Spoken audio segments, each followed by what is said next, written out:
आगे बढ़ेंगे और खबर शामिल करेंगे मुजफ्फराबाद से, जहां पर एक वॉक का इनेकाद किया गया। आलमी यौम आबादी के मौका पर पाकिस्तान भर की तरह आज़ाद कश्मीर के दारुल हुकूमत मुजफ्फराबाद में भी वॉक का अहतमाम किया गया। आलमी सतह पर तेजी से बढ़ती आबादी, कम होते वसाइल के बायस इंसानी जिंदगी में तरह तरह के मसाइल पैदा हो रहे हैं। 1987 में दुनिया की आबादी जब इंतहाई तेजी से बढ़ने लगी और 5 बिलियन का हिस्सा अबूर कर गई, तो इस अमर का शिद्दत से एहसास होने लगा कि ऐसा लाहे अमल तैयार किया जाए जिसके तहत बढ़ती आबादी के मसाइल से मुतल्लिक शऊर उजागर करने के लिए एक जामिया लाहे अमल तैयार किया जाए। इस सिलसिले की कड़ी में इदारा कौमे मुत्तहिदा के ज़ेर एहतमाम हर साल 11 जुलाई को इंसानी आबादी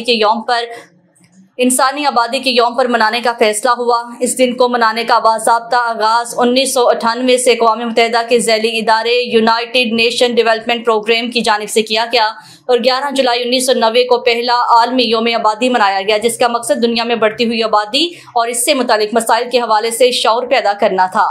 खुशहाल माशरे के क़याम के लिए वसाइल और आबादी में तवाज़ुन लाज़मी और मलज़ूम है। खुशहाल माशरे के क़याम, वसाइल और आबादी में तवाज़ुन, पायदार समाजी तरक्की, ख़ानदानी मनसूबाबंदी की बेहतर सहूलियात और सेहत की बेहतरी खिदमात के लिए महकमा बहबूद आबादी अपनी तमाम तर वसाइल को बरोए कार लाते हुए एक जामिया प्लान पर अमल पैरा है।